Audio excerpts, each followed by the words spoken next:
नमः शिवाय। भोलेनाथ की महिमा अपरंपार है। भोलेनाथ के इस महापर्व पर आइए हम सब मिलकर उपवास, जप और भक्ति से शिव को प्रसन्न करें। श्रद्धा से किया गया यह व्रत हमारे जीवन को पवित्रता और सुख समृद्धि से भर देगा। एक बार चित्रभानु नामक एक शिकारी था। पशुओं की हत्या करके वह अपने कुटुंब को पालता था।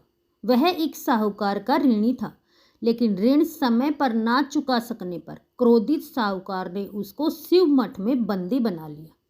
संयोग से उस दिन शिवरात्रि थी। बंदी रहते हुए शिकारी मठ में शिव संबंधी धार्मिक बातें सुनता रहा। वहीं उसने शिवरात्रि व्रत की कथा भी सुनी। संध्या होने पर साहूकार ने उसको बुलाया और ऋण चुकाने के लिए पूछा, तो शिकारी ने अगले दिन सारा ऋण चुका देने का वचन दिया। साहूकार ने उसकी बात मान ली और उसे छोड़ दिया। शिकारी जंगल में शिकार करने के लिए निकला, लेकिन दिन भर बंदी गृह में रहने के कारण भूख प्यास से व्याकुल था। सूर्यास्त होने पर वह एक जलाशय के समीप गया और वहां एक घाट के किनारे एक पेड़ पर पीने के लिए थोड़ा सा जल लेकर चढ़ गया। लेकिन उसे पूरी उम्मीद थी कि कोई ना कोई जानवर अपनी प्यास बुझाने के लिए यहाँ जरूर आएगा।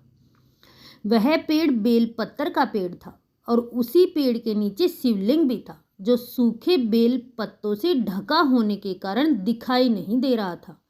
शिकारी को उसका पता न चला। भूख और प्यास से थका वह उसी मचान पर बैठा रहा। मचान बनाते समय उसने जो टहनियाँ तोड़ी वे संयोग से शिवलिंग पर गिरी। इस प्रकार दिन भर भूखे प्यासे शिकारी का व्रत भी हो गया और शिवलिंग पर बेलपत्र भी चढ़ गया। एक पहर रात्रि बीत जाने पर एक गर्भणी हिरनी तालाब पर पानी पीने पहुंची। शिकारी ने धनुष पर तीर चढ़ाकर जैसे ही परचंडा खींचा, उसके हाथ के धक्के से एक पत्ते एवं जल की कुछ बूंदें नीचे बने शिवलिंग पर गिरी और अनजाने में ही शिकारी के पहले पहर की पूजा हो गई।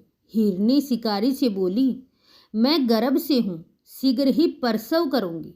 तुम एक साथ 2 जीवों की हत्या करोगे, जो ठीक नहीं है। मैं अपने बच्चे को जन्म देकर शीघ्र ही तुम्हारे समक्ष प्रस्तुत हो जाऊंगी, तब तुम मुझे मार डालना। शिकारी ने परचंडा ढीला कर दी और हिरनी जंगली झाड़ियों में लुप्त हो गई।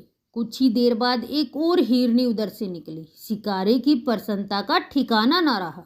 समीप आने पर उसने धनुष पर बाण चढ़ाया। इस बार फिर कुछ बेलपत्र नीचे शिवलिंग पर जा गिरी और अनायास ही शिकारी के दूसरे पहर की पूजा हो गई।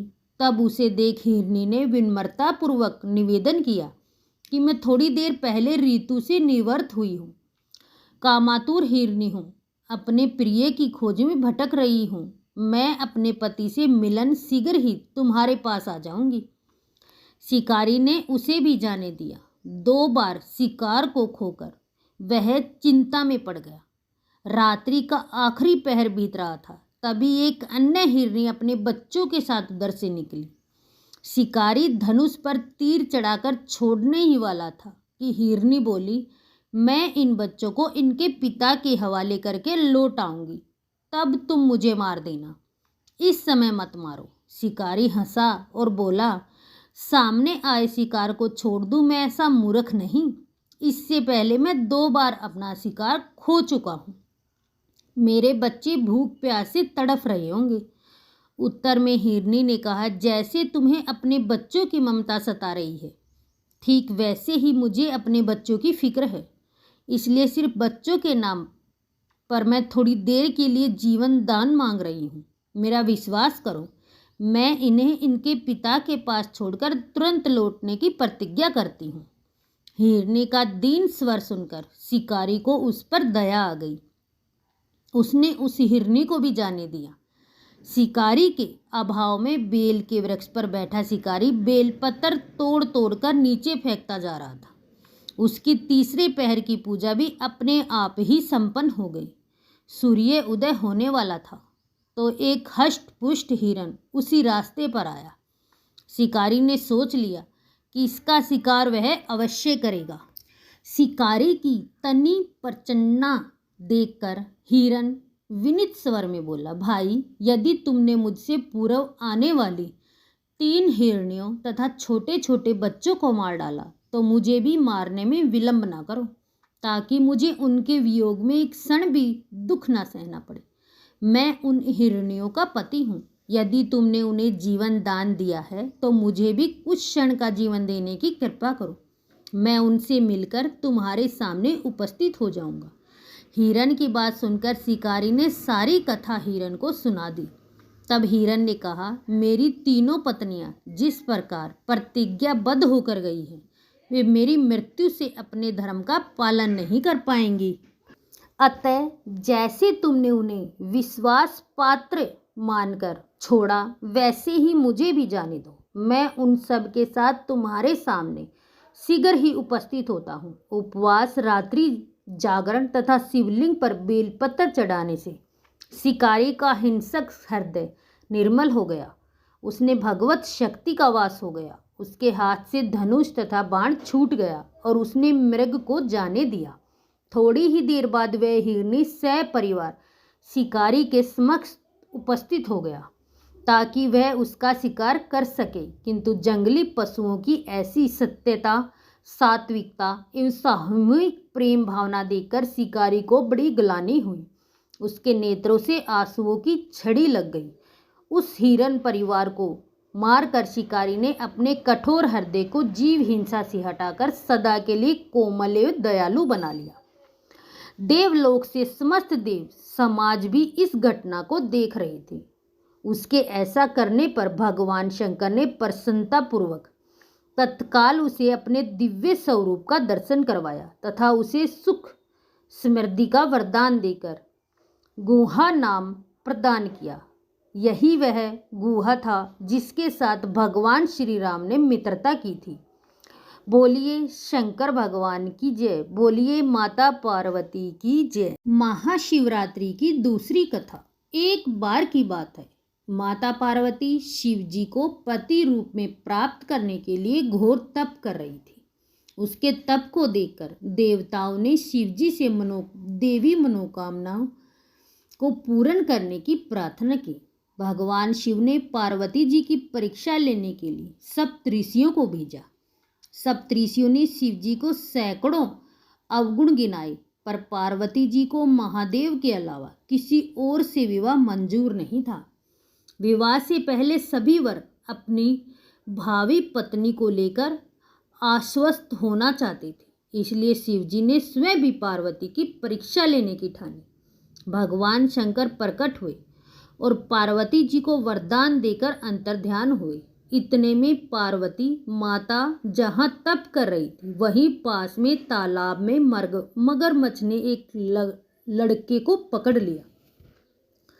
लड़का जान बचाने के लिए चिल्लाने लगा। पार्वती जी से उस बच्चे की चीख सुनी नहीं गई। द्रवित हृदय होकर वह तालाब पर पहुंची। वहां पहुंचकर देखती है कि मगरमच्छ लड़के को तालाब के अंदर खींच कर ले जा रहा है। लड़के ने देवी को देखकर कहा, मेरी माँ ना तो माँ है, ना बाप है, ना ही कोई मित्र है। माता, आप मेरी रक्षा करें। पार्वती जी ने कहा, हे मगरमच्छ, इस लड़के को छोड़ दो। मगरमच्छ बोला, दिन के छठे पहर में जो मुझे मिलता है उसे अपना आहार समझकर स्वीकार करना मेरा नियम है। ब्रह्मदेव ने दिन के छठे पहर इस लड़के को भेजा है, मैं इसे क्यों छोड़ूं? पार्वती जी ने विनती की, तुम इसे छोड़ दो, बदले में तुम्हें जो चाहिए वह मुझसे कहो। मगरमच्छ बोला, एक ही शर्त पर मैं इसे छोड़ सकता हूँ। आपने तप करके महादेव जी से जो वरदान लिया है, यदि आप उस तप का फल मुझे दें तो मैं इसे छोड़ दूंगा। पार्वती जी तुरंत तैयार हो गई। उन्होंने कहा, मैं अपने तप का फल तुम्हें देने को तैयार हूँ, लेकिन तुम इस बालक को छोड़ दो। मगरमच्छ ने समझाया, सोच लो देवी, जोश में आकर संकल्प मत करो। हजारों वर्षों तक जैसा तप आपने किया वैसा देवताओं के लिए भी संभव नहीं है। आपका सारा फल इस बालक के प्राणों के बदले चला जाएगा। पार्वती जी ने कहा, मेरा निश्चय पक्का है, मैं तुम्हें अपने तप का फल देती हूँ, तुम इसको जीवन दे दो। मगरमच्छ ने पार्वती जी से तप दान करने का संकल्प करवाया। तप का दान होते ही मगरमच्छ का देह तेज से चमकने लगा। मगरमच्छ बोला, हे पार्वती, देखो तप के प्रभाव से मैं तेजस्वी बन गया हूँ। तुमने जीवन भर की पूंजी एक बच्चे के लिए व्यर्थ कर दी। चाहो तो अपनी भूल सुधारने का एक मौका और दे सकता हूँ। पार्वती ने कहा, हे मगरमच्छ, तब तो मैं पुण्य कर सकती हूँ, किंतु यदि तुम इस लड़के को निगल जाते हो, इसका जीवन वापस नहीं मिल सकता। देखते ही देखते वह लड़का अदृश्य हो गया। मगरमच्छ भी लुप्त हो गया। पार्वती जी ने विचार किया, मैंने तप तो दान कर दिया, अब पुनः तप आरंभ करूंगी। पार्वती जी ने फिर से तप करने का संकल्प किया। भगवान सदाशिव फिर से प्रकट होकर बोले, पार्वती, भला अब क्यों तप कर रही हो? पार्वती जी ने कहा, प्रभु, मैंने अपने तप का फल दान कर दिया है। आपको पति रूप में पाने के संकल्प के लिए मैं फिर से वैसा ही घोर तप करके आपको प्रसन्न करूंगी। महादेव जी बोले, मगरमच्छ और लड़के दोनों रूपों में मैं ही था। तुम्हारा चित्त प्राणी मात्र अपने सुख दुख का अनुभव करता है या नहीं, इसकी परीक्षा लेने के लिए मैंने यह लीला रची थी। अनेकों रूपों में दिखने वाले मैं एक ही हूँ। मैं अनेक शरीरों में शरीरों से अलग निर्विकार हूँ। तुमने अपना तप मुझे ही दिया है, इसलिए अब और तप करने की कोई जरूरत नहीं। देवी ने महादेव को प्रणाम कर प्रसन्न मन से विदा किया। बोलिए शंकर भगवान और माता पार्वती की जय। ओम नमः शिवाय। एक शिव मंदिर में एक बड़ा सा पेड़ था। उसी पेड़ पर एक गोरिया का जोड़ा रहता था। वह गोरिया का जोड़ा बड़ा ही शिव भगत था। जब भी मंदिर में आरती व पूजन होता तो वह गोरिया का जोड़ा भी मंदिर में जाकर भगवान शिव और माता पार्वती की भक्ति में लीन हो जाता तथा दिन भर इसी मंदिर में रहता। इसी मंदिर से वे अपने बच्चों के लिए दाना पानी का इंतजाम करते। इस शिव मंदिर के सभी में एक बूढ़ी माता का घर था। उसके कोई संतान नहीं थी। वह अपने घर में अकेले रहती थी। बूढ़ी माँ को पक्षियों से बहुत प्रेम था। वह अपनी छत पर प्रतिदिन पक्षियों के लिए दाना और पानी रखा करती। मंदिर में रहने वाला गोरिया का जोड़ा भी उसकी छत पर आकर दाना पानी खाया करता था। इसी तरह एक दिन व्यतीत होते गए। कुछ दिनों बाद वह बूढ़ी माता बीमार पड़ जाती और अपने छत की दाना पानी डालने में असमर्थ हो जाती है। वह गोरिया का जोड़ा जब छत पर आता तो दाना पानी ना पाकर चिंतित हो जाता। बूढ़ी माता की देखभाल करने वाला भी कोई नहीं था। उसका स्वास्थ्य दिन प्रतिदिन बिगड़ता चला गया और एक दिन उसकी मृत्यु हो जाती। गोरिया का जोड़ा प्रतिदिन छत पर आता, लेकिन ना दाना और ना पानी देखकर गोरिया का जोड़ा बूढ़ी माता को पूरे गांव में ढूंढता है, किंतु उसकी बूढ़ी माता कहीं नहीं मिलती। तब मादा गोरिया अपने पति से कहती है कि हमें बूढ़ी माता के घर के अंदर चलकर देखना चाहिए कि आखिर बूढ़ी माता कहाँ गई। जब गोरिया का जोड़ा घर के अंदर जाता है तो बूढ़ी माता वहाँ पर लेटी होती है और उसके शरीर से कोई भी हलचल नहीं होती। नर गोरिया अपनी पत्नी से कहता है, बूढ़ी माता अब इस दुनिया में नहीं रही। यह देखकर गोरिया का जोड़ा बहुत दुखी हो जाता है। फिर वह दोनों वहाँ से चले जाते हैं और शाम के समय जब शिव मंदिर में आरती होती है तो वह दोनों वहाँ जाकर भगवान शिव की आराधना करते हैं। वे दोनों दाना पानी कुछ भी ग्रहण नहीं करते और भगवान शिव की तपस्या में लीन हो जाते हैं। इस तरह तपस्या करते करते कई महीने बीत गए। उनकी भक्ति और आराधना से भगवान शिव अत्यंत प्रसन्न हो जाते हैं और गोरिया के जोड़े को दर्शन देते हैं और शिव जी कहते हैं, तुम दोनों ने पक्षी की योनि में होकर भी मेरा बहुत बड़ा तप किया। मैं तुम्हारी भक्ति से अत्यंत प्रसन्न हूँ। मैं तुम्हें वचन देता हूँ कि तुम मुझसे जो भी मांगोगे मैं तुम्हें दूंगा। इस पर गोरिया का जोड़ा बोला, भगवान भोलेनाथ, प्रभु, इस मंदिर के पास जो बूढ़ी माता रहती है उसे आप फिर से जीवित कर दीजिए। भगवान शिव कहते हैं कि यह तो प्रकृति के नियम के खिलाफ है। यह कैसे हो सकता है? तब गौरिया का जोड़ा कहता है कि हे प्रभु, आपने हमें वचन दिया है, हम लोगों जो मांगेंगे आप हमें देंगे। इस पर भगवान शिव चिंता में पड़ जाते और फिर कहते हैं कि मैं अपने वचन और तुम्हारे हठ के कारण विवश हो गया हूँ। और भगवान शिव बूढ़ी माता को फिर से जीवित कर देते। बूढ़ी माता जब अपनी आँख खोलती है तो अपने सामने भगवान शिव को देखकर प्रसन्नता से भर जाती और भगवान शिव से कहती, हे महादेव, आपके दर्शन करके मेरे जन्म जन्म के पाप मिट गए। मैंने ऐसा कौन सा पुण्य किया जो आपने मुझे दर्शन दिए और मुझे दोबारा जीवित कर दिया। तब भगवान शिव कहते, हे बूढ़ी माता, यह सब तुम्हारे संयम के कारण नहीं हुआ। जिस गौरिया के जोड़े को तुम प्रतिदिन दाना पानी देती थी, उस गौरिया के जोड़े के कारण ही ऐसा संभव हुआ है। उन दोनों ने दिन रात मेरी कठोर तपस्या की, इसके कारण मैंने प्रसन्न होकर तुम्हें जीवन दान दिया है। ऐसा कहकर भगवान शिव अंतर्ध्यान हो जाती हैं। बूढ़ी माता फिर से प्रतिदिन अपनी छत पर पक्षियों के लिए दाना और पानी रखने लगती है और वह गौरिया का जोड़ा फिर से खुशी खुशी वहाँ पर आने लगता है। बूढ़ी माता उस गौरिया के जोड़े से कहती है कि तुम दोनों ने मुझ पर बड़ा एहसान किया, इसलिए मैं चाहती हूँ कि तुम दोनों मेरे घर पर ही आकर रहो। फिर गौरिया का जोड़ा बूढ़ी माता के घर पर ही रहने लगता है। धीरे धीरे गौरिया, चिड़िया और बूढ़ी माता की ख्याति पूरे गांव में फैल जाती है और जो भी उस गौरिया के जोड़े और बूढ़ी माता के दर्शन कर लेता तो भगवान शिव और माता पार्वती की कृपा उनकी सभी मनोकामनाओं को पूर्ण कर जाती और उनके सारे रोग ठीक हो जाते। जैसे भगवान भोलेनाथ ने गौरिया की मनोकामना पूर्ण की, ऐसे ही सबकी मनोकामनाओं को पूर्ण करना। बोलिए श्री शंकर पार्वती भगवान की जय। भगवान शिव की आरती।